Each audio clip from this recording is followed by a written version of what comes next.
Hello everyone, welcome back to my channel. So today we are going to discuss about the topic demand analysis, low elasticity and forecasting. इसका मतलब कि demand analysis हमारे topic जो given है management के syllabus में उसके अंदर तीन चीज़ें आती हैं, law of demand, elasticity of demand and forecasting of demand. आज तीनों टॉपिक हम कवर करेंगे, यानी कि कंप्लीट जो डिमांड से रिगार्डिंग जितना भी टॉपिक है आज हम वो कवर करेंगे। ऑलमोस्ट यूनिट 1 कवर हो गई है। इकोनॉमिक्स की ये फर्स्ट वीडियो है। इकोनॉमिक्स के बाद एक इसमें मार्केट स्ट्रक्चर रह जाएगा, वो हम नेक्स्ट वीडियो में डिस्कस करेंगे। देन हमारी यूनिट 1 कंप्लीट हो जाएगी, उसके बाद हम यूनिट 2 को स्टार्ट करेंगे। सो अगर आपने यूनिट 1 की बाकी वीडियोस नहीं देखी हैं तो मैं प्लेलिस्ट बना दूंगी, आप प्लेलिस्ट में देखना, यूनिट 1 की वीडियोस आपको मिल जाएंगी, आप सारा सिलेबस वहाँ से कवर कर सकते हैं। So don't forget to like, subscribe and share. जो भी आपके फ्रेंड्स हैं जो यूजीसी नेट का प्रिपरेशन कर रहे हैं उन सबको आप शेयर करें। सो हम स्टार्ट करते हैं डिमांड के साथ। डिमांड एनालिसिस में सबसे पहले तो डिमांड होती क्या है? When a person is willing to pay and able to pay for a particular goods and services, then it is a demand of a person। यानी कि जब एक पर्सन चाहता भी है खरीदना और उसके पास उसे खरीदने के लिए पैसे भी हैं, यानी कि उसकी विलिंगनेस भी है और वो एबल भी है, तब हम बोलते हैं कि वो डिमांड है। अगर मैं चाहता हूँ कुछ खरीदना, अगर मैं कुछ खरीदना चाहती हूँ बट उसके लिए अभी मेरे पास पैसे नहीं हैं, फॉर एग्जांपल आपका ड्रीम है कि आप लैम्बोर्गिनी खरीदो बट फिलहाल उसके लिए आपके पास पैसे नहीं हैं, तो वो आपकी डिमांड नहीं है, बिकॉज उसके लिए अभी आप एबल नहीं हो पे करने के लिए। जब आप एबल होते हो तभी वो डिमांड होती है। सो जो लैम्बोर्गिनी आप खरीदना चाहते हो वो आपकी क्या है? डिज़ायर है। डिज़ायर डिमांड में कब कन्वर्ट होती है? जब आप एबल भी हो जाते हो और विलिंग भी हो जाते हो, यानी कि आप उसे खरीदना चाहते भी हो और आप उसे खरीद भी सकते हो। आपके पास दोनों एबिलिटीज़ हैं, आप खरीदना भी चाहते हो और खरीद भी सकते हो। जब आप एबल भी होते हो और विलिंग भी होते हो, वो हमारी क्या होती है? डिमांड होती है। Desire is a visual thinking but a person can not able to pay. Desire हमारी क्या होती है कि हम चाहते हैं बट अभी हम एबल नहीं हैं, खरीद नहीं सकते, वो हमारी डिज़ायर होती है। और जब हम अर्न करके उतने पैसे हमारे पास आ जाते हैं कि अब हम खरीद सकते हैं, देन वो हमारी डिमांड बन जाती है।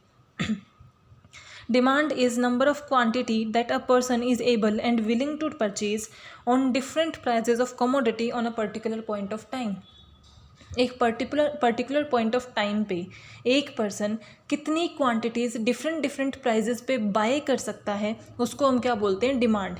यानी कि जो हमारे प्राइस डिमांड को जब हम स्टडी करते हैं तो उसका मेन रिलेशन हम प्राइस के साथ ही देखते हैं। तो ये हमें क्या डिटरमाइन कर रहा है कि अगर हम सिर्फ डिमांड की बात करें तो डिमांड क्या है? जो हम एबल हैं और विलिंग है जिस चीज़ को बाय करने के लिए। सो एक पर्टिकुलर पॉइंट ऑफ टाइम पे, यानी कि आज आप कितनी क्वांटिटीज़ किस किस प्राइस पे बाय कर सकते हो जिसके लिए आप विलिंग भी हो और आप एबल भी हो, वो आपकी क्या होती है? डिमांड। और डिमांड से ही क्या निकलता है? Quantity demanded. फॉर एग्जांपल जैसे हम डिमांड और प्राइस का रिलेशन लेके चलते हैं, सो हमारा क्या आता है कि अगर हमारा प्राइजेस इंक्रीज़ होते हैं तो डिमांड क्या हो जाती है? डिक्रीज़ हो जाती है। सो फॉर एग्जांपल कि हमारे प्राइस हैं 1 2 3 4, तो प्राइस क्या हो रहे हैं? इंक्रीज़ हो रहे हैं। तो अब अगर हम डिमांड देखेंगे तो डिमांड ये हमारा क्या है? 1, ये हमारे प्राइजेज हैं। तो प्राइस 1 पे अगर हमारी डिमांड क्या है? 10 है, तो अब हमारी डिमांड, क्योंकि प्राइस इंक्रीज़ हो रहे हैं तो डिमांड क्या होती जाएगी? डिक्रीज़ होती जाएगी। प्राइस के इंक्रीज़ होने पे डिमांड डिक्रीज़ होती है और ये तो हम नॉर्मली जानते ही हैं। अगर किसी प्रोडक्ट को आप रोज़ खरीदते हो या फिर आप फॉर एग्जांपल आप बिस्किट है, अगर आप रोज़ खा रहे हो, उसके प्राइस अगर ज़्यादा होंगे तो आप क्या करोगे कि उसे कम, आप उसको रिड्यूस कर दोगे, अपनी कंजप्शन को रिड्यूस कर दोगे, बिकॉज उसके प्राइसेस इंक्रीज़ हो रहे हैं। सो आपकी पॉकेट से जितना मनी जा रहा है वो भी ज़्यादा हो जाएगा, इसकी वजह से आप अपनी कंजप्शन को कम कर देते हो। तो अगर प्राइस इंक्रीज़ होते हैं तो कंजप्शन यानी कि डिमांड कम हो जाती है, और अगर प्राइस डिक्रीज़ होते हैं यानी कि उसी मनी में जितना पैसा आप स्पेंड कर रहे थे उसी में अब आपको ज़्यादा प्रोडक्ट मिल सकता है, तो आप और डिमांड करते हो। सो अगर प्राइस कम हो जाते हैं तो डिमांड इंक्रीज़ हो जाती है। सो ये जो पर्टिकुलर सेट है कि हमारे प्राइस और क्वांटिटी का, ये तो हमारा क्या है? डिमांड है। लेकिन सिर्फ हम एक पर्टिकुलर को देखें कि जब हमारा प्राइस 2 रुपीज़ का है तो डिमांड 8 कमोडिटीज़ की है, वो हमारी क्या होती है? Quantity demanded. तो क्वांटिटी डिमांडेड क्या है? कंप्लीट जो डिमांड का स्केड्यूल है उसमें से जब हम सिर्फ एक पर्टिकुलर क्वांटिटी को देखते हैं, एक पर्टिकुलर पॉइंट को देखते हैं, वो हमारी होती है क्वांटिटी डिमांडिंग। ये पूरी टेबल हमारी डिमांड को शो कर रही है, क्योंकि डिमांड हमें क्या बताती है? अलग अलग प्राइजेस पे हम कितनी क्वांटिटी बाय कर सकते हैं, कितने के लिए हम एबल और विलिंग हैं, वो हमारी डिमांड है। एक प्राइस पे हम कितनी क्वांटिटी बाय कर सकते हैं, वो हमारी क्वांटिटी डिमांडिंग है। Then demand can be individual demand और मार्केट डिमांड। कि डिमांड को हम 2 पार्ट्स में डिवाइड कर सकते हैं, इंडिविजुअल डिमांड और मार्केट डिमांड। इंडिविजुअल डिमांड क्या होती है? फॉर एग्जांपल मैं हूँ, तो एक अकेले पर्सन की जो डिमांड होती है, जो उसकी पर्सनल कंजप्शन के लिए हो सकती है या फिर उसकी अदर कंजप्शन के लिए हो सकती है, बट सिर्फ एक सिंगल पर्सन की हम स्टडी करते हैं। तो अगर एक सिंगल पर्सन मैं आज के टाइम पे कितनी क्वांटिटी खरीद सकती हूँ, किस किस प्राइस पे, वो मेरी क्या है, क्वांटिटी डिमांडेड, एक सिर्फ सिंगल पर्सन की। लेकिन अगर हम पूरे मार्केट की बात करें तो पूरे मार्केट की डिमांड क्या होगी कि पूरे मार्केट में जितने भी पर्सन हैं, पूरी पब्लिक को हम लेके चलें, उनकी जब हम एवरेज निकालें कि किस क्वांटिटी पे कितने प्राइस के साथ बाय किया जा सकता है, वो हमारी क्या होती है, market demand. So individual demand सिर्फ एक सिंगल पर्सन की स्टडी करती है कि एक पर्टिकुलर पॉइंट ऑफ टाइम पे वो सिंगल पर्सन कितनी क्वांटिटी बाय कर सकता है अलग अलग प्राइजेस पे। लेकिन मार्केट डिमांड क्या बताती है कि पूरा मार्केट में जितनी पब्लिक है उसका एवरेज निकाल के हमें डिटरमाइन करती है कि अगर हम मार्केट का ओवरऑल डिटरमाइन करें तो कितने लोग इस क्वांटिटी पे बाय कर सकते हैं और कितने कितने प्राइस के डिफरेंसेस उसमें होते हैं। सो आई होप आपको क्लियर हो गया होगा कि मीनिंग ऑफ डिमांड क्या है। डिमांड में क्या चीज़ें दो हैं कि आप विलिंग भी होने चाहिए, कि आप खरीदना चाहते भी हो, और एबल भी होने चाहिए। जब हम कंप्लीट स्केड्यूल बनाते हैं वो हमारी क्या होती है, डिमांड, उसमें से एक प्राइस पे सिर्फ देखते हैं तो वो हमारी क्वांटिटी डिमांडेड होती है। देन डिमांड दो तरीके की हो सकती है, इंडिविजुअल डिमांड और मार्केट डिमांड। इंडिविजुअल डिमांड यानी कि सिर्फ सिंगल पर्सन की स्टडी करना, मार्केट डिमांड ओवरऑल मार्केट की स्टडी करना। नाउ डिमांड स्केड्यूल जो मैंने अभी आपको बना के दिखाया था कि प्राइस है और क्वांटिटी डिमांडेड है। अगर प्राइस हमारा क्या हो रहा है 5 4 3 2 1 यानी कि प्राइस हमारा डिक्रीज हो रहा है तो क्वांटिटी डिमांडेड क्या होंगी, इंक्रीज होंगी। 10 थी 20 हो गई, 30 हो गई, 40 हो गई, 50 हो गई। सो ये जो हमने बनाया है कंप्लीट, जब हम ये तो हमारा पूरी तो ये हमारी क्या है, डिमांड है। लेकिन जब हम इसे टेबुलर फॉर्म दे देते हैं, यानी कि ऊपर हमने बता दिया ये प्राइस है, ये क्वांटिटी डिमांडेड है, सो जब हम इसे एक टेबुलर फॉर्म में बना देते हैं उसी को हम क्या बोलते हैं, डिमांड स्केड्यूल। और जब हम उसे ग्राफिकली रिप्रेजेंट करते हैं तो वो हमारी क्या हो जाती है, demand curve.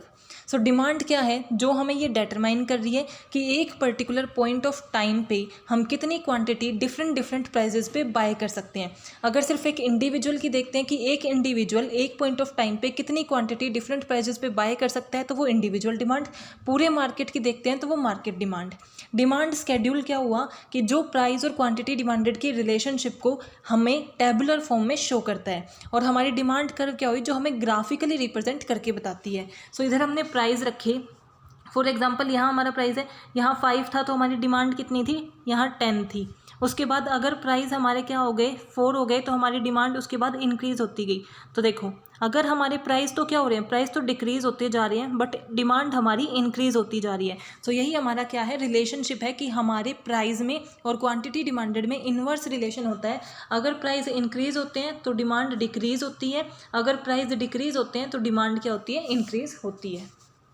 Now why demand curve is slope downward, यानी कि जो अब हमने देखा कि ये हमारी डिमांड कर्व थी तो ये क्या कर रही है, डाउनवर्ड स्लोपिंग है, यानी कि इसका स्लोप क्या है, नीचे की साइड है, ये नीचे की साइड स्लोप कर रही है। तो ये इसके पीछे रीज़न क्या है कि डिमांड कर्व जो है वो डाउनवर्ड स्लोपिंग क्यों होती है। सो उसका फर्स्ट रीज़न इन्होंने क्या बताया, क्योंकि हमारे जो इन्वर्स रिलेशन होता है प्राइस और क्वांटिटी डिमांडेड के बीच में, जैसे हमने क्या लिया था कि यहाँ पे हमारे क्या है, प्राइस है और इस एक्सिस पे है हमारी क्वांटिटी डिमांडेड। ये हमारे प्राइस थे, इस पे हमारी 0 क्वांटिटी डिमांडेड थी। अगर हमारे प्राइस डिक्रीज़ हुए, फॉर एग्जांपल 5 से 4 हो गए तो ये हमारी क्वांटिटी डिमांडेड, और डिक्रीज़ हो रहे हैं तो फिर हमारी क्वांटिटी डिमांडेड इंक्रीज़ हो रही है। फिर और डिक्रीज़ हुए प्राइस लेकिन क्वांटिटी डिमांडेड इंक्रीज़ हुई। सिमिलरली प्राइस डिक्रीज़ होते जा रहे हैं और क्वांटिटी डिमांडेड इंक्रीज़ हो रही जा रही है। तो अगर हमारा ऐसा कोई फ्लो होता है जब हम इन्वर्स रिलेशन दिखाते हैं तो हमेशा जो हमारी कर्व होती है वो क्या होती है, डाउनवर्ड स्लोप होती है। तो फर्स्ट रीज़न तो यही हो गया कि because of inverse relation between price and quantity demanded हमारी डिमांड कर्व क्या है, डाउनवर्ड स्लोपिंग है।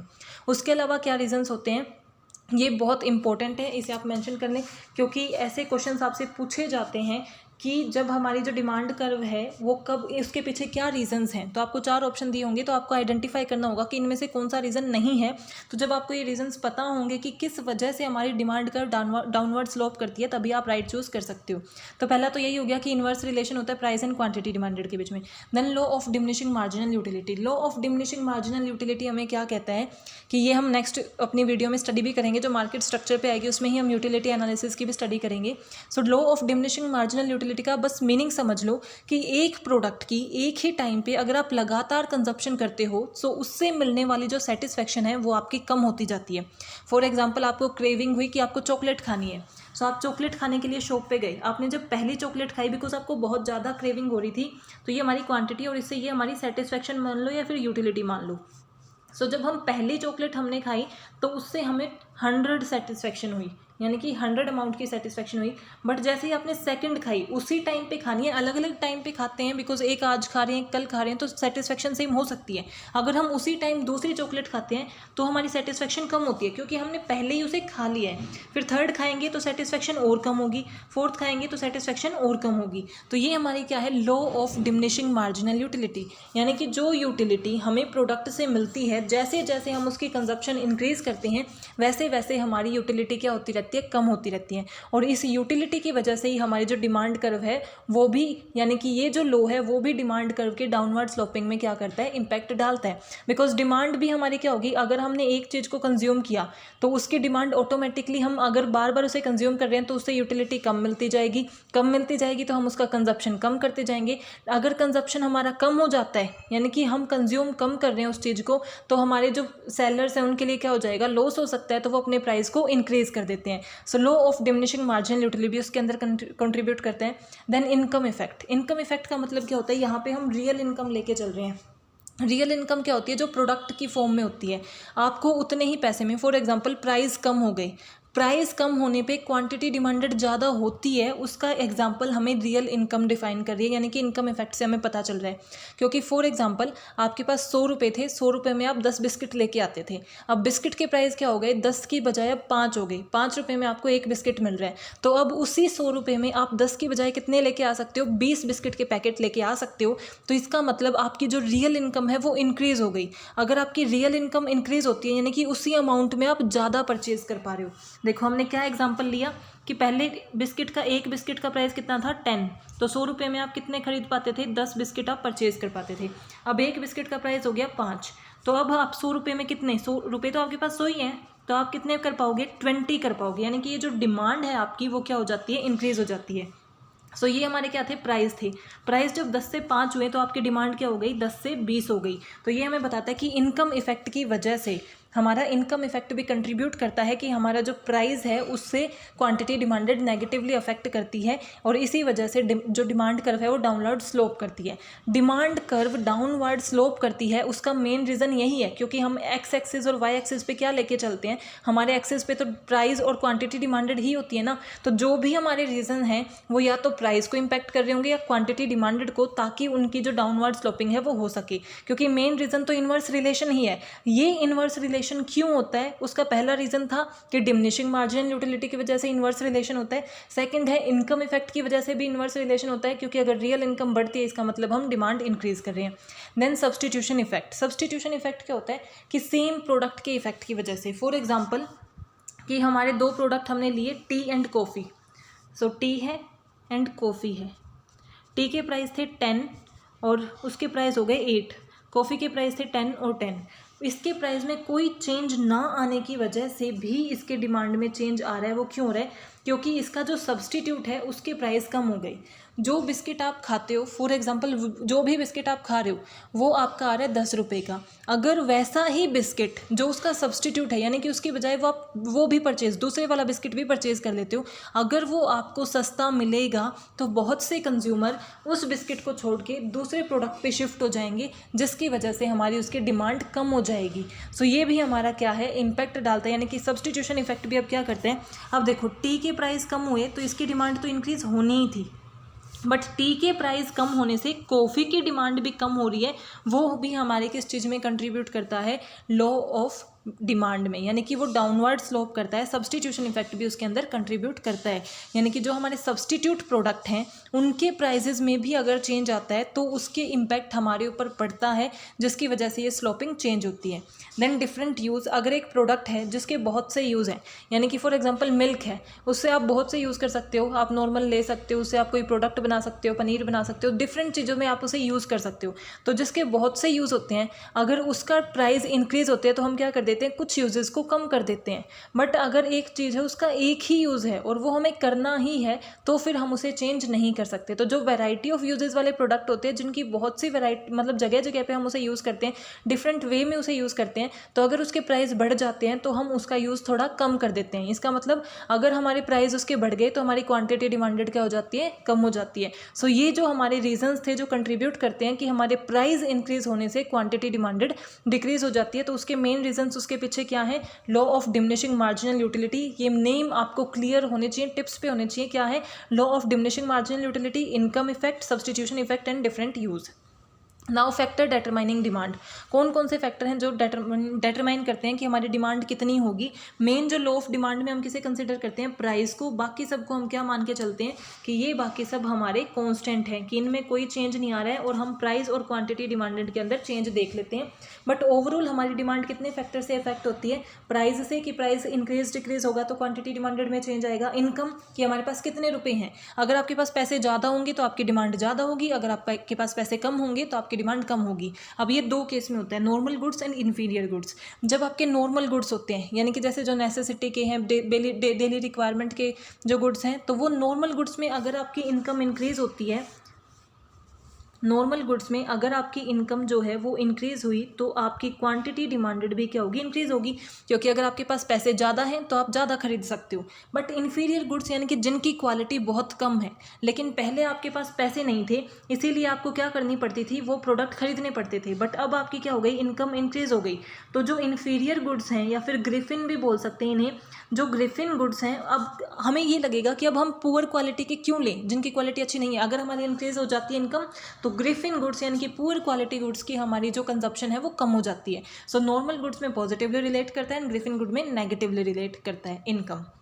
देन हमारे टेस्ट एंड प्रेफरेंसेस इफेक्ट डालते हैं। जो चीज़ आपको ज़्यादा अच्छी लगती है, जो आपके टेस्ट के अकॉर्डिंग है, उसके आप ज़्यादा डिमांड करते हो, जो आपके टेस्ट के अकॉर्डिंग नहीं है उसके आप कम डिमांड करते हो। Price of relative goods include substitute and complementary good. ये अभी हमने देखा भी, रीज़न में भी आया था, सब्सटीट्यूशन इफेक्ट वही है कि अगर हमारे सब्सटीट्यूट की गुड्स के प्राइस में चेंजेस आते हैं, जैसे अगर टी का प्राइस कम हुआ, कॉफ़ी के प्राइस में कोई चेंज नहीं आई, लेकिन टी का कम हुआ तो ऑटोमेटिकली कॉफ़ी की डिमांड कम हो जाएगी। क्यों? क्योंकि हमारी टी ज़्यादा सस्ती हो गई तो आधे वहाँ शिफ्ट हो गई। तो हमारी जो प्राइस ऑफ रिलेटिव गुड्स हैं, यानी कि सब्सटीट्यूट गुड होते हैं, जिनको हम उसके बजाय, अगर हम कॉफ़ी नहीं ले रहे तो उसका रिप्लेसमेंट के थ्रू हम सब्सटीट्यूट गुड को परचेज कर सकते हैं। बट कॉम्प्लीमेंट्री गुड क्या होते हैं, जैसे कार और पेट्रोल है, कि दोनों इकट्ठे चलेंगे। अगर कार की डिमांड बढ़ेगी तो पेट्रोल की डिमांड अपने आप बढ़ेगी। यही होता है ना, कि जो चीज़ सेम चल रही है, ब्रेड और बटर लगा लो आप, ब्रेड की डिमांड ज़्यादा होगी तो बटर की डिमांड ज़्यादा होगी, जैम की डिमांड ज़्यादा होगी। सो ऐसे गुड्स जो कॉम्प्लीमेंट्री हैं, यानी कि दोनों साथ चलते हैं, रिप्लेस नहीं करते एक दूसरे को, अब उनमें क्या होता है, पॉजिटिव रिलेशन होता है। अगर कार की डिमांड हुई तो पॉजिटिवली हमारी क्या होगी, जो पेट्रोल है उसकी डिमांड भी इंक्रीज़ होगी। लेकिन सब्सटीट्यूट में क्या होता है कि अगर टी की प्राइसेस में चेंज आते हैं तो उसका इम्पैक्ट कॉफ़ी पे नेगेटिवली पड़ता है। Now expectations of consumer about price, कि उसकी फ्यूचर में प्राइस पे क्या एक्सपेक्टेशंस है। अगर वो सोचता है कि फ्यूचर में इस प्रोडक्ट की प्राइस क्या हो जाएंगी, फ्यूचर प्राइस पे ध्यान रखना, इसमें फ्यूचर की बात हो रही है। अगर फ्यूचर में प्राइस हाई होंगे तो हम क्या करते हैं, आज ही डिमांड ज़्यादा कर लेते हैं, कि आज हम ज़्यादा कंज्यूम कर लेते हैं।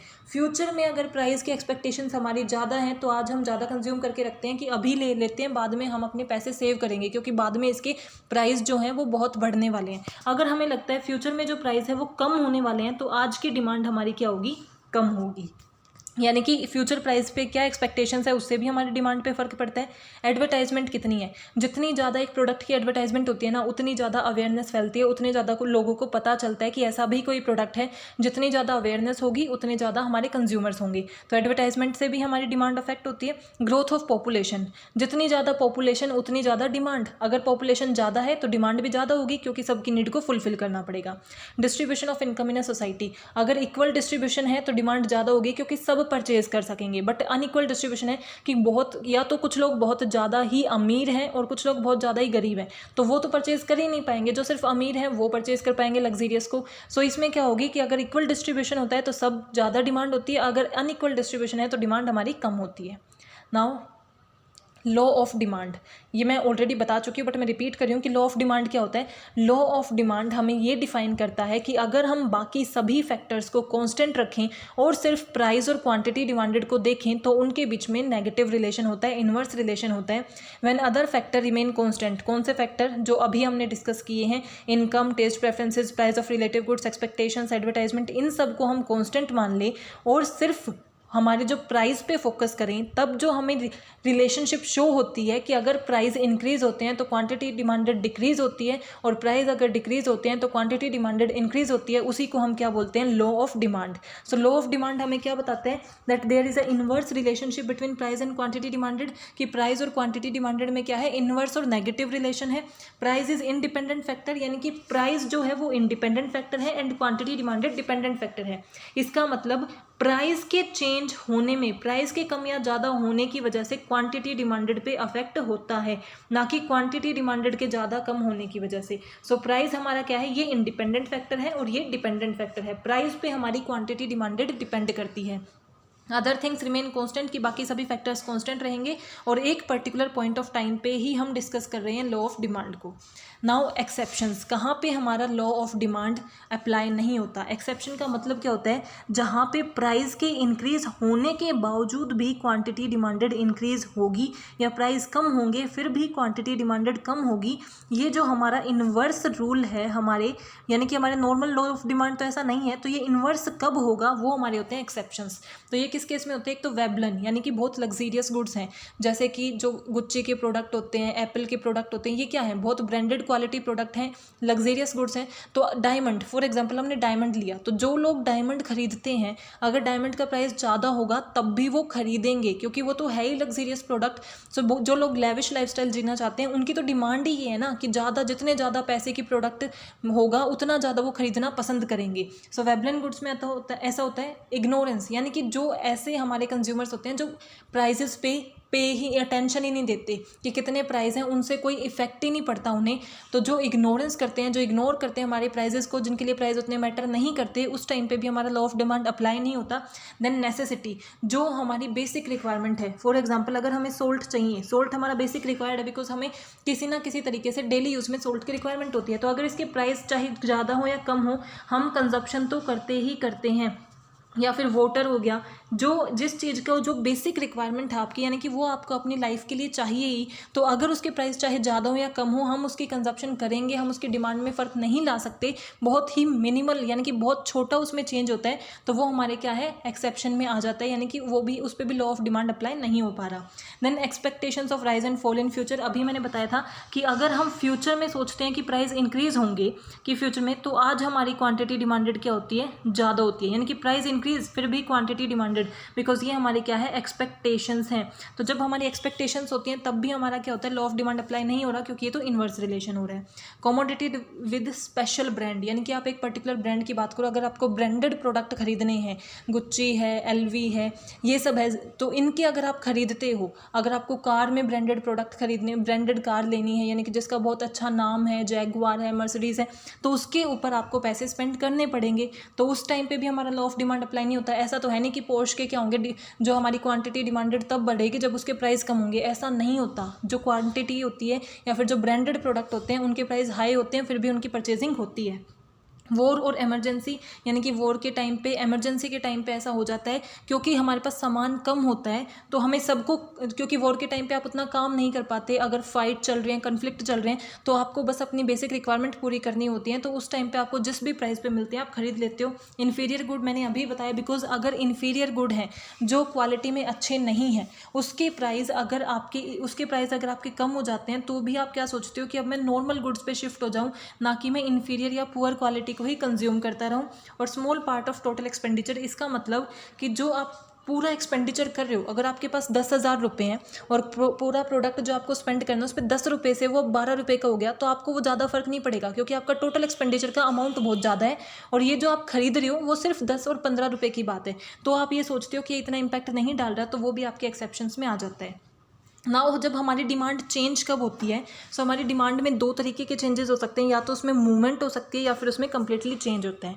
मूवमेंट क्या होती है, ये आप प्लीज़ देखना कि इंपॉर्टेंट है, बिकॉज क्वांटिटी डिमांडेड की वजह से, क्वांटिटी डिमांडेड इंक्रीज़ या डिक्रीज़ होने की वजह से जो चेंज होता है उसे हम बोलते हैं मूवमेंट, और बाकी अदर फैक्टर्स की या अदर वेरिएबल्स की वजह से जो चेंज होता है उसकी वजह से हमारी क्या होती है, चेंज।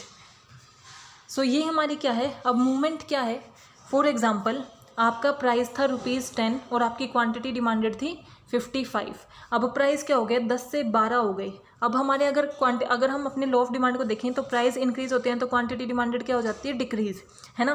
तो अगर हमारे प्राइस इंक्रीज हुए हैं तो क्वांटिटी डिमांडेड क्या हुई होगी, डिक्रीज हुई होगी। यही हुआ है कि 55 से अब हम कितनी परचेज कर रहे हैं, 40 परचेज कर रहे हैं। सिमिलरली अगर 10 रुपये से प्राइस क्या हो जाते, 7 रुपये के हो जाते, तो हमारी क्वांटिटी डिमांडेड क्या होगी, अब इंक्रीज होगी, क्योंकि प्राइस क्या हुए हैं, डिक्रीज हुए हैं। तो जब हमने फर्स्ट देखा था कि जब हमारी क्वांटिटी डिमांडेड कितनी थी, 55 थी, वो किस रुपए पे थी, 10 रुपये पे थी। तो 10 जब हमारा प्राइस था तो हमारी 55 थी। उसके बाद जब प्राइस क्या हुए, बढ़े, तो क्वांटिटी डिमांडेड इधर गई, और जब घटे तो इस साइड आ गई। तो ये जो हमारी डिमांड कर्व में चेंज हुआ है, यानी कि जब हमारे प्राइस के बढ़ने की वजह से क्वांटिटी डिमांडेड चेंज हुई, जब हमारी डिमांड कर्व ऊपर की तरफ शिफ्ट हुई, उसको मतलब शिफ्ट नहीं हुई, ऊपर की तरफ मूव हुआ, उसको हम बोलते हैं कॉन्ट्रैक्शन। और जब नीचे की तरफ मूव होती है उसे हम बोलते हैं एक्सटेंशन। यानी कि जिस पर्टिकुलर पॉइंट पे आप हो, ये हमारा एक पर्टिकुलर पॉइंट था कि 10 रुपये पे हम 55 की क्या कर रहे थे, कंजप्शन कर रहे थे। बिकॉज प्राइस चेंज होने पे कंजप्शन कम हुई, तो ये जो मूवमेंट हुई कि जिसकी वजह से अब हमारी कंजप्शन कम हो रही है। जब हमारी लो कंजप्शन होती है तो हम उसे बोलते हैं कॉन्ट्रैक्शन। जब हमारी कंजप्शन हाई होती है, वो जो मूवमेंट होती है उसे हम बोलते हैं एक्सटेंशन। सो ये क्यों हुई है, क्योंकि हमारी किस चीज़ में चेंज आ रहा है, प्राइस में चेंज आने की वजह से क्वांटिटी डिमांडेड चेंज हुई है। सो जो हमारी मूवमेंट हुई है ये किसकी वजह से हुई, क्वांटिटी डिमांडेड में चेंज होने की वजह से। जो क्वांटिटी डिमांडेड हमारी कितनी थी, यहाँ और यहाँ से यहाँ जाती है, यानी कि कम होती है तो कॉन्ट्रैक्शन, अगर ज़्यादा होती है तो एक्सटेंशन। वो हमारी मूवमेंट क्या होती है, क्वांटिटी डिमांडेड की वजह से। अब हमारा क्या है, प्राइस सिर्फ उतना ही है, प्राइस में कोई चेंज नहीं आया। ये देखना, इसमें अदर वेरिएबल्स में चेंज आता है, यानी कि इसमें जब प्राइस में चेंज होने की वजह से क्वांटिटी डिमांडेड चेंज होती है, तब जो हमारे चेंजेस आते हैं उसे हम बोलते हैं मूवमेंट। लेकिन जब हमारी डिमांड चेंज हो रही है बिकॉज ऑफ अदर वेरिएबल्स, तो वो क्या होती है, पूरी शिफ्ट होती है।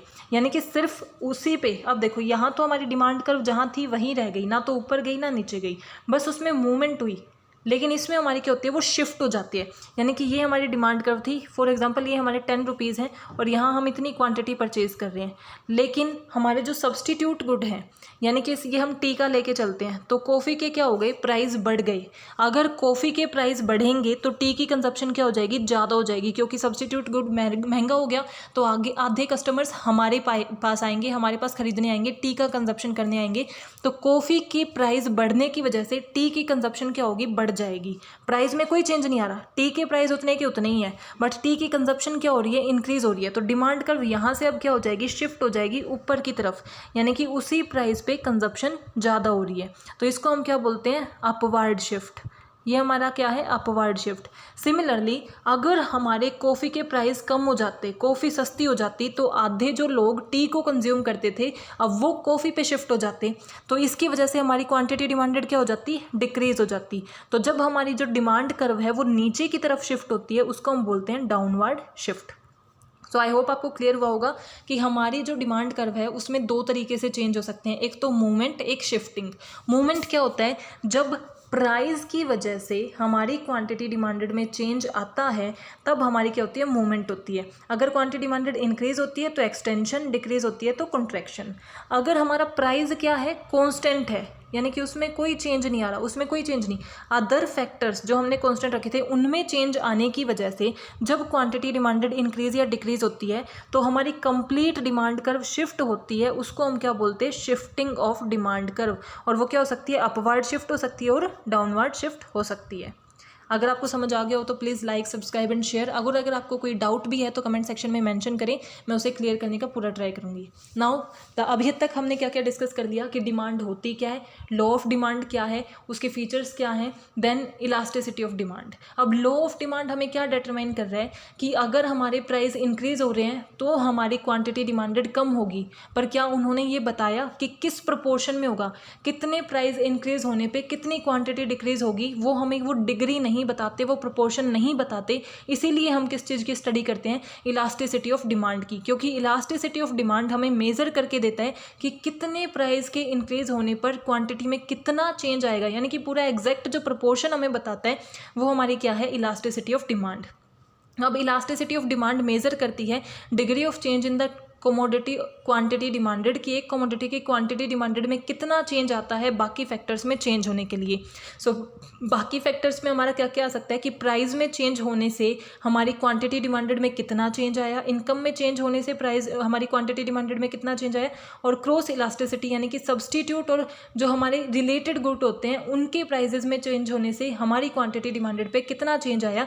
ये 3 इलास्टिसिटी ऑफ डिमांड होती हैं। So first is price elasticity of demand. So price elasticity of demand हमें क्या बताती है कि degree of change in quantity demanded due to the change in the price, कि एक कमोडिटी के प्राइस में चेंज कितना, प्राइस में चेंज आने की वजह से क्वांटिटी डिमांडेड में कितना चेंज आ रहा है, उसी को हम बोलते हैं प्राइस इलास्टिसिटी ऑफ डिमांड। तो प्राइस इलास्टिसिटी में 5 तरीके की इलास्टिसिटी होती है, perfectly elastic, perfectly in elastic, unitary, more elastic and less elastic. Perfectly elastic का मतलब क्या है कि अगर प्राइस में चेंज होगा तो इनफाइनाइट हमारी क्या होगा, डिमांड में चेंज होगा, यानी कि बहुत ज़्यादा चेंज होगा। प्राइस में थोड़ा सा चेंज होते ही डिमांड में बहुत ज़्यादा चेंज होगा, वो तो होती है हमारी परफेक्टली इलास्टिक। प्राइस में चेंज होने से डिमांड में कोई चेंज नहीं होगा, उसका मतलब है परफेक्टली इन इलास्टिक, यानी कि हमारी जो डिमांड है वो इन इलास्टिक है, उसमें कोई चेंज नहीं हो रहा है। यूनिटरी इलास्टिक क्या होती है, जितना प्राइस में चेंज होगा उतना ही हमारा क्या होगा, क्वांटिटी डिमांडेड में चेंज होगा, बिल्कुल सेम प्रोपोर्शन में चेंज होगा। मोर इलास्टिक यानी कि प्राइस में जितना चेंज होगा उससे ज़्यादा चेंज क्वांटिटी डिमांडेड में होगा। लेस इलास्टिक यानी कि जितना प्राइस में चेंज होगा उससे कम चेंज हमारी क्वांटिटी डिमांडेड में होगा। अब इसके डायग्राम आप देख लो, देन आपको कंप्लीट अंडरस्टैंडिंग आ जाएगी। परफेक्टली इलास्टिक यानी कि ये हमारा प्राइस है और ये हमारी क्या है, डिमांड है। अगर प्राइस में थोड़ा सा भी चेंज हुआ तो हमारी डिमांड में इनफाइनाइट चेंज होगा। परफेक्टली इन इलास्टिक यानी कि चाहे प्राइस कितने ही बढ़ते रहें हमारी डिमांड में कोई चेंज नहीं होगा, डिमांड इन इलास्टिक है। यूनिटरी, अगर जितना प्राइस में चेंज हो रहा है उतना ही हमारी डिमांड में चेंज हो रहा है, यानी कि सेम प्रोपोर्शन में चेंज होगा। रिलेटिवली इलास्टिक या फिर मोर इलास्टिक भी जिसे हम बोल देते हैं, तो इसमें क्या है, प्राइस में जितना चेंज हो रहा है उससे ज़्यादा चेंज डिमांड में होता है। और रिलेटिवली इन इलास्टिक या लेस इलास्टिक में क्या होगा, प्राइस में जितना चेंज होगा उससे कम चेंज हमारी डिमांड में होगा। सो ये हमारी क्या थी, प्राइस इलास्टिसिटी ऑफ डिमांड। अब प्राइस इलास्टिसिटी ऑफ डिमांड को मेजर करने के कौन कौन से मेथड हैं। First is total expenditure method. Total expenditure method में हम क्या करते हैं कि हम पूरा कितना खर्चा कर रहे हैं, टोटल कितना खर्चा किया है, उसकी स्टडी करके ये फाइंड आउट कर सकते हैं कि इलास्टिसिटी कैसी है, मोर इलास्टिक है, लेस इलास्टिक है, परफेक्टली इन इलास्टिक है, क्या है, ये आइडेंटिफाई कर सकते हैं। सो इसमें 3 ही केस हो सकते हैं, या तो मोर इलास्टिक होगा, या लेस इलास्टिक होगा, या यूनिटरी इलास्टिक होगा। बिकॉज जो हमारे शुरू के 2 केस होते हैं ना, परफेक्टली इन इलास्टिक और परफेक्टली इलास्टिक, ये बहुत ही रेयर होते हैं। मतलब ये आपको पता होने चाहिए कि ये डिग्री होती हैं, बट ये डिग्री हमारी एक्चुअल लाइफ में, रियल लाइफ में नहीं होती हैं कि डिमांड में बिल्कुल चेंज ना हो या डिमांड में इतना ज़्यादा चेंज हो। सो ये हमारे बहुत रेयर होते हैं। मेनली हमारे 3 ही होते हैं, मोर elastic, less elastic and unitary elastic. अब इसकी स्टडी देखो कैसे होती है। फॉर एग्जाम्पल ये आपके क्या है, प्राइस है एंड क्वांटिटी डिमांडेड है। ये प्राइस है और ये आपकी क्वांटिटी डिमांडेड है। जैसे जैसे प्राइस आपके कम हो रहे हैं वैसे वैसे आपकी क्वांटिटी डिमांडेड क्या हो रही है, इंक्रीज हो रही है।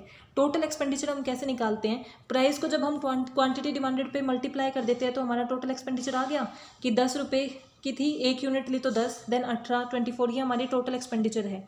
अब हमें रिलेशन किसके बीच में देखना होता है, प्राइस और टोटल एक्सपेंडिचर के बीच में। अगर हमारा जहाँ पे हमारा प्राइस जो है और टोटल एक्सपेंडिचर देखो, जिन 2 लेवल पे हमारा टोटल एक्सपेंडिचर क्या है, बिल्कुल सेम है, तो वहाँ हमारी इलास्टिसिटी क्या होगी, 1 होगी। यानी कि अब 30 है तो यहाँ पे हमारी क्या होगी, इलास्टिसिटी 1 होगी।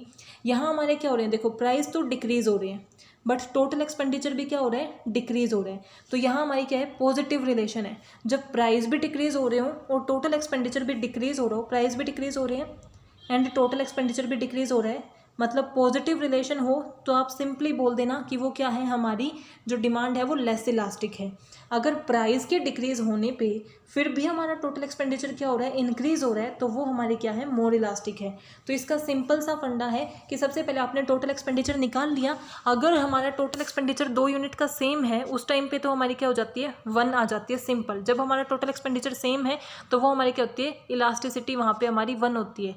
लेकिन जब हमारे प्राइस में क्या हो रहा है, प्राइस तो हमारे डिक्रीज़ हो रही हैं और टोटल एक्सपेंडिचर भी डिक्रीज़ हो रहा है, यानी कि टोटल एक्सपेंडिचर और प्राइस में जब पॉजिटिव रिलेशन है तो वो लेस इलास्टिक है, टोटल एक्सपेंडिचर और प्राइस में अगर नेगेटिव रिलेशन है तो वो मोर इलास्टिक है। जैसे प्राइस क्या हो रहे हैं, 10,987 कम हो रहे हैं, प्राइस हमारे क्या हो रहे हैं, इसमें डिक्रीज़ हो रहे हैं, बट यहाँ हमारा टोटल एक्सपेंडिचर बढ़ रहा है, तो टोटल एक्सपेंडिचर इंक्रीज हो रहा है, प्राइस डिक्रीज हो रहे हैं, तो ये क्या हुआ, नेगेटिव रिलेशन हुआ। तो नेगेटिव रिलेशन है तो मोर इलास्टिक, पॉजिटिव रिलेशन है तो लेस इलास्टिक, और जब हमारा टोटल एक्सपेंडिचर इक्वल होता है तो वो हमारी क्या होती है, इलास्टिसिटी 1 के इक्वल होती है।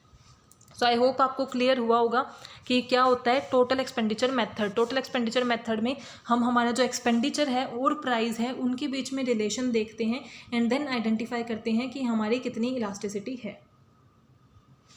सेकंड मेथड होता है परसेंटेज मेथड। परसेंटेज मेथड में हमें सिंपल एक फॉर्मूला लगाना होता है कि फॉर एग्जांपल पहले हमारी प्राइस और क्वांटिटी लिख लेते हैं। प्राइस जब 5 थे तो क्वांटिटी 10 थी, प्राइस 10 हुए तो क्वांटिटी 5 हो गई।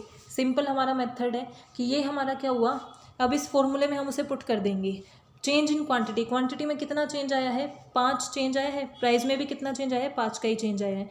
पहले प्राइस कितना था, 10 था, और पहले क्वांटिटी कितनी थी, 10 थी। तो ये हमारा क्या हो गया, 1 1, तो इलास्टिसिटी क्या हो गई, 1, यानी कि हमारी इलास्टिसिटी ऑफ डिमांड क्या है, 1, और 1 हमारी क्या होती है, यूनिटरी इलास्टिक। यूनिटरी इलास्टिक यानी कि जितना प्राइस में चेंज आया है उतना ही क्वांटिटी में चेंज आया है। और ये आप यहाँ देख भी सकते हो कि जितना प्राइस में चेंज हुआ है 5 का, उतना ही हमारी क्वांटिटी में चेंज हुआ है। तो इस फॉर्मूले में पुट करके आप आइडेंटिफाई कर सकते हो कि आपकी इलास्टिसिटी क्या है, वो हमारी होती है percentage method. Point method and arc method. Point method हमें सिंपली क्या बताता है कि जो हमारी डिमांड कर्व बनी होगी ना, ये उसका अपर सेक्शन है, ये उसका लोअर सेक्शन है। हमारी डिमांड कर्व के अपर और लोअर सेक्शन को डिवाइड करके हम उसकी इलास्टिसिटी को आइडेंटिफाई कर सकते हैं। अब आप बोलेंगे कि डिमांड कर्व ऐसे तो नहीं बनती, वो ऐसे भी बन जाती है। तो उस टाइम पे हम क्या करेंगे, जब हमारी डिमांड कर्व बिल्कुल इस कर्व में बनी होगी तो उसके नीचे एक लाइन हमें खुद लगानी होती है, और बचे हुए फिर उसे हम सेक्शन में डिवाइड कर देते हैं। ये हमारा क्या हो जाएगा, अपर सेक्शन, यानी कि इसको अब हमें इससे डिवाइड करेंगे। जब हम अपर सेक्शन को लोअर सेक्शन से डिवाइड करते हैं सो हमारा क्या आ जाता है, इलास्टिसिटी ऑफ डिमांड आ जाती है। ये हमने लिखा भी है, this method is use to find out the elasticity of demand on a particular point of demand curve by dividing the lower sector of demand curve with the upper sector of demand curve. यानी कि जो हमारा ये lower sector है और ये जो अपर sector है, इसके डिवीजन के बाद हम क्या निकाल सकते हैं, अपनी इलास्टिसिटी ऑफ डिमांड निकाल सकते हैं इन पॉइंट इलास्टिसिटी।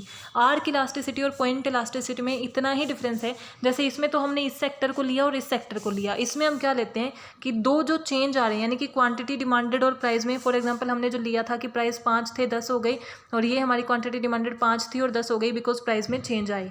तो उसकी वजह से पहले जो प्राइस था और अब जो प्राइस है उसका मिड पॉइंट हम लेते हैं। In arc method we use mid point, हम मिड पॉइंट का यूज़ करते हैं और उसकी हेल्प से इलास्टिसिटी को हम कैलकुलेट करते हैं। वो हमारी होती है आर्क इलास्टिसिटी ऑफ डिमांड। सो हमारे कितने मेथड हो गए, सबसे पहले टोटल एक्सपेंडिचर मेथड, देन हमने क्या किया, percentage method, then point method यानी कि लोअर सेक्टर को अपर सेक्टर से डिवाइड करके, देन मिड पॉइंट का यूज़ करके हम आर्क इलास्टिसिटी का यूज़ करते हैं। और जो भी हमारा लास्ट मेथड है revenue method.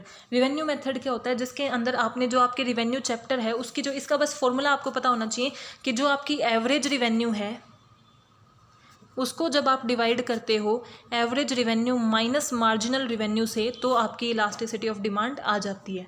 So elasticity of demand को अगर रिवेन्यू मेथड से निकालना है तो average revenue is divided by AR minus MR, यानी कि average minus marginal revenue.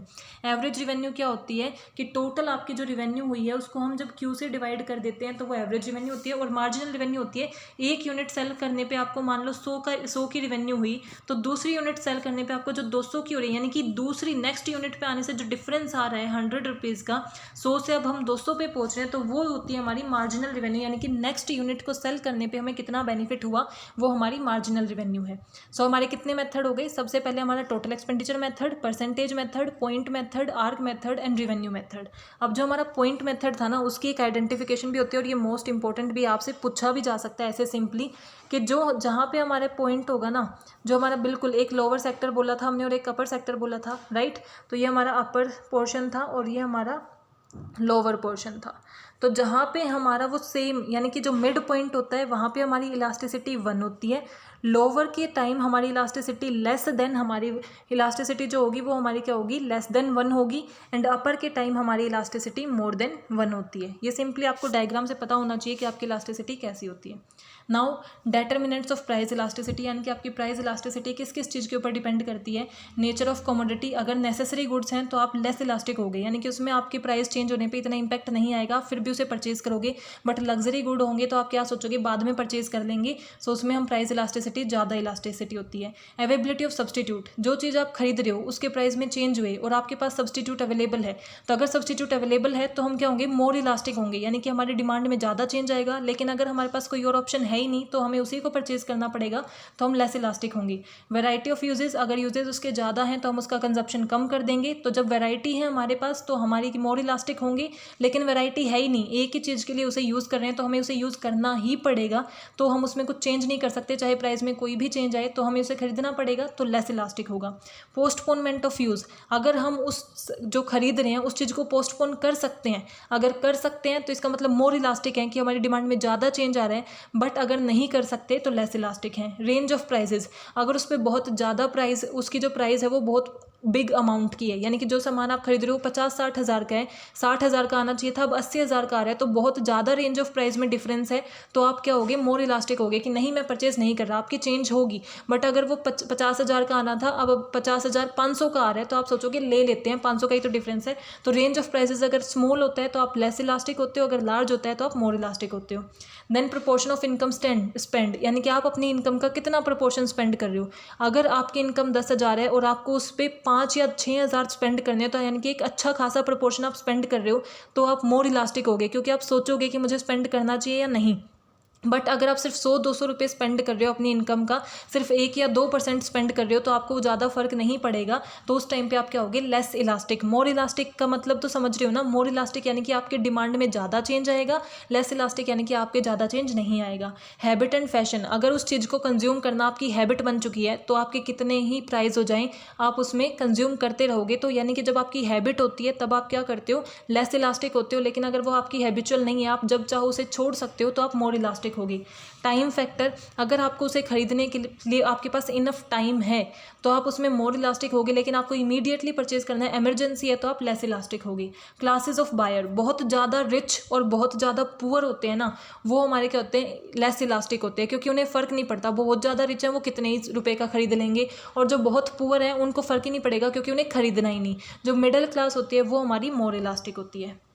Now income elasticity, पहली हमने डिस्कस की है प्राइस इलास्टिसिटी, देन है हमारी इनकम इलास्टिसिटी। इनकम इलास्टिसिटी हमें क्या डिटरमाइन करती है कि हमारी कितना परसेंटेज ऑफ चेंज आ रहा है हमारी क्वांटिटी डिमांडेड में due to the percentage of change in हमारी इनकम, यानी कि हमारी इनकम में चेंज होने से क्वांटिटी डिमांडेड में कितनी डिग्री ऑफ चेंज आ रहा है, वो हमें बताती है इनकम इलास्टिसिटी ऑफ डिमांड। अब इनकम इलास्टिसिटी ऑफ डिमांड हम क्या होती है, वो पॉजिटिव भी हो सकती है, नेगेटिव भी हो सकती है और जीरो भी हो सकती है। पॉजिटिव का मतलब क्या है कि क्वांटिटी डिमांडेड इंक्रीज होगी हमारी इनकम के इंक्रीज होने से। और ये मैंने कौन सा केस बताया था, नॉर्मल गुड्स का, कि अगर हमारी इनकम 10 रुपये थी और हम इतना कंज्यूम कर रहे थे, तो अगर हमारी इनकम बढ़ेगी, फॉर एग्जाम्पल यहाँ हमारी इनकम बढ़ रही है तो हमारी कंजप्शन ज़्यादा हो जाएगी, इनकम कम होती है तो कंजप्शन कम हो जाती है। सो जब हमारा पॉजिटिव रिलेशन होता है वो किस गुड्स में होता है, नॉर्मल में। अगर हमारी इनकम बढ़ी, हमारे पास पैट से बढ़े, तो हम उसकी कंजप्शन भी अब ज़्यादा करने लग जाएंगे। बट अगर हमारा ग्रिफिन गुड्स है या inferior poor quality of goods है, तो अगर हमारे पास इनकम आएगी, पहले हम ख़राब सामान खरीदते थे जिसकी क्वालिटी इतनी अच्छी नहीं थी, अब आपके पास पैसे आ गए तो आप क्या सोचोगे, अब तो मुझे अच्छी क्वालिटी का खरीद लेना चाहिए। तो इसके अंदर अगर हमारी इनकम बढ़ती है तो हम इसकी क्वांटिटी को क्या कर देते हैं, फॉर एग्जांपल ये साइन ऐसे आएगा, अगर आपकी इनकम बढ़ रही है तो इसकी क्वांटिटी आप अब कम परचेज करोगे। सो ये हमारा क्या होता है, जब नेगेटिव रिलेशन होता है तो वो हमारी कौन सी होती है, negative income elasticity of demand, जो किस केस में होती है, ग्रिफिन गुड्स के केसेस में। नॉर्मल गुड्स में positive income elasticity, negative income, और जीरो क्या होती है, जैसे सोल्ट है, अब ये आपको सिर्फ पर्टिकुलर यूज़ के लिए चाहिए, उसको आप एक्स्ट्रा यूज़ तो कर नहीं सकते, ऐसा तो है नहीं जैसे बिस्किट आपने कभी भी खा लिया, ऐसे आप सोल्ट तो खा नहीं सकते। तो जिसमें इनकम के चेंज होने से, जिसकी क्वांटिटी डिमांडेड में कोई चेंज ना आए, चाहे हमारी इनकम बढ़ जाए तब भी हम उतना ही लेंगे जितना रिक्वायर्ड है, चाहे इनकम कम हो जाए तब भी हम उतना ही लेंगे जितना रिक्वायर्ड है, तो वो हमारी क्या होती है, जीरो इलास्टिसिटी ऑफ डिमांड। अब जो हमारी इनकम इलास्टिसिटी है वो कैसी हो सकती है, यूनिटरी, मोर देन यूनिटरी और लेस देन यूनिटरी, यानी कि मोर इलास्टिक, लेस इलास्टिक एंड जो हमारी इक्वल इलास्टिक। क्योंकि मैंने बोला था ना, इन इलास्टिक और परफेक्ट इलास्टिक, ये रेयर सिचुएशन है, ये रियल लाइफ में इतनी एग्जिस्ट नहीं करते। तीन ही एग्जिस्ट करते हैं, less, more and unitary elastic. Unitary elastic में क्या होगा, जितना इनकम में चेंज आ रहा है उतना ही हमारी क्वांटिटी डिमांडेड में चेंज आएगा। मोर इलास्टिक में क्या होगा, इनकम में जितना चेंज आएगा उससे ज़्यादा हमारी क्वांटिटी डिमांडेड में चेंज आएगा। और लेस में क्या होगा, जितना इनकम में चेंज आ रहा है उससे कम हमारी क्वांटिटी डिमांडेड में चेंज आएगा। वो हमारी क्या होती है, income elasticity of demand. Now cross elasticity of demand. Cross elasticity का मतलब क्या होता है कि हमारे जो रिलेटिव प्रोडक्ट हैं, रिलेटेड जो प्रोडक्ट हैं, उनके प्राइस में चेंज आने से हमारी जो कंजप्शन है उसमें क्या चेंज आ रहा है, यानी कि percentage change in quantity demanded due to the change in price of related goods. हमारे गुड्स में नहीं, जो हमारे रिलेटेड गुड्स हैं उनके प्राइस में चेंज होने की वजह से हमारी क्वांटिटी डिमांडेड में कितना फ़र्क आ रहा है, उसी को हम क्या बोलते हैं, cross elasticity of demand. So इसका हमारा फॉर्मूला भी देखो ये रहा, जैसे कि change in q quantity of x, x की क्वांटिटी में कितना चेंज आया due to the change in price of y, y के प्राइस में चेंज होने से। सो ये हमारा फॉर्मूला हम अप्लाई भी कर सकते हैं। अब इसमें भी हमारी क्या होती है, पॉजिटिव होती है, नेगेटिव होती है और ज़ीरो होती है। पॉजिटिव कब होगी, जब हमारे क्या होंगे, सब्सटीट्यूट गुड होंगी, जो हमारे क्या होते हैं, T and coffee, T and coffee. For example ये प्राइस हैं टी के, टी प्राइस था 10, अब वो हो गई 15 की। टी के प्राइस बढ़ गए तो जो कंजप्शन ऑफ वाई, यानी कि क्वांटिटी ऑफ वाई अब क्या होगी, ज़्यादा होगी, क्योंकि टी के प्राइस बढ़ गए तो आधे लोग अब कॉफ़ी पे शिफ्ट हो जाएंगे। तो वो हमारी क्या होगी, जब पॉजिटिव रिलेशन होता है, यानी कि एक प्रोडक्ट के प्राइस बढ़ने से दूसरी प्रोडक्ट की क्वांटिटी डिमांडेड इंक्रीज़ होती है, वो हमारे क्या होते हैं, सब्सटीट्यूट गुड, और उसको हम क्या बोलते हैं, पॉजिटिव क्रॉस इलास्टिसिटी। नेगेटिव क्या होगी, जैसे कि पेट्रोल एंड कार। अगर कार के प्राइस इंक्रीज़ होते हैं तो हम क्या करेंगे, पेट्रोल की भी हमारी जो डिमांड है वो कम हो जाएगी। क्यों, क्योंकि कार के प्राइस इंक्रीज़ हुए तो ऑब्वियसली लोग कार कम परचेज़ करेंगे, कार कम परचेज़ करेंगे तो पेट्रोल कम लगेगा, तो पेट्रोल की डिमांड कम हो जाएगी। सो जब हमारे सेम कॉम्प्लीमेंट्री गुड्स होते हैं तो हमारी क्या होती है, नेगेटिव इलास्टिसिटी होती है। सब्सटीट्यूट गुड होते हैं तो हमारी क्या होती है, पॉजिटिव इलास्टिसिटी होती है। और बटर और हमारा फॉर एग्जाम्पल पेन है और बटर है, पेन और बटर का आपस में कोई रिलेशन नहीं है, तो इसका मतलब उसके प्राइस में इंक्रीज़ होने से, अब मेरे जो मैं पेन लेती हूँ, फॉर एग्जांपल मैं बटरफ्लो का अगर पेन ले रही हूँ तो उसके प्राइस चाहे इंक्रीज़ हो या डिक्रीज़ हो, उससे हम कितनी ब्रेड या कितना बटर खरीद रहे हैं उस पर कोई इंपैक्ट नहीं आएगा। तो जिस प्रोडक्ट के इंक्रीज़ या डिक्रीज़ होने से हमारे दूसरे प्रोडक्ट पे कोई इंपैक्ट ना आए, उसे हम बोलते हैं जीरो क्रॉस इलास्टिसिटी। सो अगर एक प्रोडक्ट के प्राइस के इंक्रीज़ होने की वजह से दूसरे प्रोडक्ट की क्वान्टिटी भी इंक्रीज़ होती है तो वो हमारी होती है पॉजिटिव। अगर एक प्रोडक्ट के प्राइस इंक्रीज़ होने से दूसरे प्रोडक्ट की क्वान्टिटी कम हो जाती है तो वो नेगेटिव, और उस पर कोई फ़र्क नहीं पड़ता, तो वो हमारी zero. Now demand forecasting. Demand forecasting क्या होता है और ये इंपॉर्टेंट क्यों है, जब एक ऑर्गेनाइजेशन फ्यूचर के ये देख के चलती है कि फ्यूचर में उसके प्रोडक्ट की डिमांड कितनी होगी, कितनी पब्लिक उनके प्रोडक्ट को खरीदना चाहेगी फ्यूचर में, उसी को हम बोलते हैं डिमांड फोरकास्टिंग। और वो इंपॉर्टेंट क्यों है, ताकि हम ये देख सके कि हमें कितनी प्रोडक्शन करनी है और हमारा वेस्टेज ना हो। डिमांड फोरकास्टिंग में भी define as the process of finding values for demand in the future time period. कि ये हमारे इवेंट्स ने कहा है कि अगर हम डिमांड फोरकास्टिंग का करना ही क्यों करते हैं, ताकि हम फ्यूचर टाइम पीरियड में हमारे प्रोडक्ट का कितनी डिमांड होगी मार्केट के अंदर वो आइडेंटिफाई कर सके, सो दैट हम उसी के अकॉर्डिंग प्लानिंग कर सकें। इसके सिग्निफिकेंस क्या है, इंपॉर्टेंस क्या है डिमांड फोरकास्टिंग की, ताकि हम अपने ऑर्गेनाइजेशन के अल्टीमेट को गोल को अचीव कर सकें। क्योंकि जितनी भी एक्टिविटीज़ ऑर्गेनाइजेशन में होती हैं वो क्यों होती हैं, ताकि हम मेन गोल को अचीव कर सकें। मेंटेनिंग प्रोडक्शन फ्लो, हम ये देख सकें कि हमें कितनी प्रोडक्टिविटी करनी है, उतनी तो प्रोडक्शन करेंगे जितनी हमारी डिमांड होगी। अगर डिमांड कम है तो प्रोडक्शन कम करेंगे, वेस्टेज जिसकी वजह से कम हो जाएगा, अननेसेसरी टास्क नहीं होंगे। सेल्स फोरकास्टिंग ज़्यादा अच्छे से कर पाएंगे क्योंकि डिमांड देख पाएंगे कि इतनी डिमांड होगी तो उसके बेस पे हम ये भी फोरकास्ट कर सकते हैं कि इतनी डिमांड होगी तो कितनी सेल्स होगी। परफॉर्मेंस को बेटर कर सकते हैं और मैनेजर डिसीजन ले सकते हैं। मैनेजमेंट को जितने भी डिसीजंस लेते हैं, अगर हमें ये लगता है कि हमारी फ्यूचर की जो डिमांड एस्टिमेशन है वो कम है, कि डिमांड फोरकास्टिंग में आया कि आगे तो हमारी डिमांड नहीं होगी, तो मैनेजरियल डिसीजन क्या लिए जा सकते हैं कि कैसे हमें स्टेप्स लेने हैं अपने प्रोडक्ट को और पॉपुलर और अवेयर बनाने में। ऑब्जेक्टिव क्या होते हैं डिमांड फोरकास्टिंग के, ताकि हम फॉर्मुलेट कर सके प्रोडक्शन पॉलिसी को कि कितनी प्रोडक्शन करनी है। प्राइस पॉलिसी को, अगर हमें लगता है फ्यूचर में हमारी डिमांड नहीं है, डिमांड लेस है, तो हम क्या करेंगे, प्राइस पॉलिसी ऐसे बनाएंगे कि प्राइस कम रखेंगे, सो दैट हम डिमांड को इंक्रीज कर सके। क्योंकि डिमांड कब इंक्रीज होती है, जब प्राइस कम होते हैं तो डिमांड ज़्यादा होती है। सेल्स को कंट्रोल कर सके, कितनी सेल्स होगी उसे मैनेज कर सके। फाइनेंस को अरेंज कर सके, अगर डिमांड ज़्यादा है तो हमें प्रोडक्शन ज़्यादा करनी पड़ेगी, प्रोडक्शन ज़्यादा करनी है तो रॉ मटेरियल बाकी रिसोर्सेज की ज़्यादा रिक्वायरमेंट होगी, जो फाइनेंस से ही फुलफिल होगी तो फाइनेंस अरेंज कर पाएंगे। प्रोडक्शन कैपेसिटी को डिसाइड कर पाएंगे और जो भी हमारी ऑर्गेनाइजेशन की लॉन्ग टर्म एक्टिविटीज़ हैं यानी कि फ्यूचर की एक्टिविटीज़ को प्लान कर पाएंगे। अब मेथड्स क्या है डिमांड फोरकास्टिंग के? फर्स्ट मेथड है सर्वे मेथड, यानी कि आप क्या करते हो, क्वेश्चनेयर भरवाते हो, लोगों से क्वेश्चनेयर भरवा के इंटरव्यू करके डिस्कस करके ये पता करते हो कि कितनी फ्यूचर में डिमांड होगी, उसको हम बोलते हैं सर्वे मेथड, जो दो तरीके के हो सकते हैं, survey of buyer intention and survey of sales force opinion method. Buyer intention में हम क्या करते हैं, जब हम अपने कस्टमर का सर्वे करते हैं, उनसे क्वेश्चन पूछते हैं, तो वो हमारा होता है सर्वे ऑफ बायर इंटेंशन।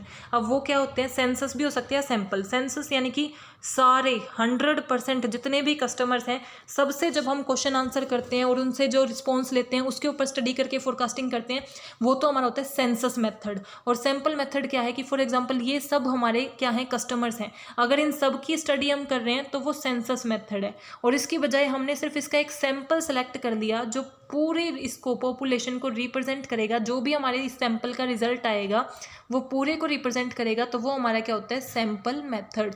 यानी कि बिकॉज हम अगर सारे कस्टमर की स्टडी करेंगे, सबसे एक एक करके जाके पूछेंगे तो टाइम ज़्यादा लगेगा, कॉस्ट ज़्यादा लगेगी, एफर्ट्स ज़्यादा लगेंगे, तो हम सैंपल के लिए जा सकते हैं जो हमारे टाइम कॉस्ट को सेव करता है, तो सैंपल मेथड। तो सबसे पहले सर्वे किसका कर सकते हैं हम, बायर इंटेंशन का। कलेक्टिव सेल्स फोर्स ओपिनियन क्या होती है, सेल्स फोर्स यानी कि ऑर्गेनाइजेशन की जो सेल्स डिपार्टमेंट है, जो हमारे कस्टमर से डायरेक्टली रिलेटेड होता है, उनसे स्टडी करके, उनसे पूछ के, क्योंकि उन्होंने क्या किया, डायरेक्टली कस्टमर के साथ डील किया, उनकी बात होती है कस्टमर के साथ, सो उनसे हम क्वेश्चनेयर भरवाते हैं, उनसे पूछते हैं कि आपको क्या लगता है कि वो कस्टमर दोबारा परचेज करने आएंगे या नहीं, क्या कस्टमर सेटिस्फाई हैं या नहीं, किस तरीके की वो इंप्रूवमेंट देखते हैं, फर्दर वो डील करेंगे या नहीं। उनके बेस पे जब हम फोरकास्टिंग करते हैं तो वो हमारी क्या होती है, सेल्स फोर्स ओपिनियन मेथड। तो सर्वे मेथड में दो तरीके के होते हैं, survey of buyer intention, buyer जो है यानी कि कस्टमर के इंटेंशन की स्टडी करते हैं, और सेल्स फोर्स का ओपिनियन लेते हैं। और वो हम कैसे कर सकते हैं, सेंसस यानी कि सबको स्टडी करके और सैंपल सिर्फ सेलेक्टेड पीपल को स्टडी करके। स्टैटिस्टिकल मेथड क्या होता है कि कुछ हम मैथमेटिकल और स्टैटिस्टिकल फॉर्मूलाज का यूज़ करते हैं और उसकी बेस पे डिफाइन करते हैं कि फ्यूचर में कितनी डिमांड होगी। जैसे कि trend line by observation. Trend line हम क्या करते हैं, जैसे हम एक ग्राफ बनाते हैं और फिर अभी जो डिमांड है फ्यूचर, फॉर एग्जांपल अभी हम 2023 में हैं, तो हम क्या करते हैं 2013 से शुरू करते हैं, वहाँ से हमारी डिमांड कितनी होती आई है, कितनी होती है, उसके बेस पे हम डिसाइड करते हैं और फिर हम उसी को एक्सटेंड करके ये बताते हैं कि फ्यूचर में डिमांड होगी या नहीं। अगर जब हमारा ट्रेंड जो है वो ऊपर की तरफ शो होता है, यानी कि जो हमने स्टडी करते आए 2013 से हम ऐसे आ रहे हैं, तो वो हमारा क्या होगा, अपवर्ड ट्रेंड। अगर हमारा ट्रेंड डाउनफॉल में आ रहा है तो वो हमारा क्या होता है, डाउनवर्ड ट्रेंड। और हमारी डिमांड में कुछ ज़्यादा चेंज हुआ ही नहीं है, वो तो सीधी ही चलती आ रही है, तो वो हमारे क्या होते हैं, horizontal trend. For example upward trend किसका है, स्मार्टफोन्स का, स्मार्ट गैजेट्स का, यानी कि उनकी डिमांड इंक्रीज होती जा रही है।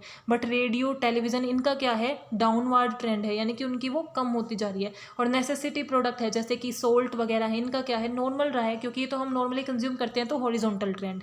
सो ट्रेंड के एनालिसिस से ग्राफ बना के भी हम फ्यूचर की डिमांड फोरकास्ट कर सकते हैं। Least square method.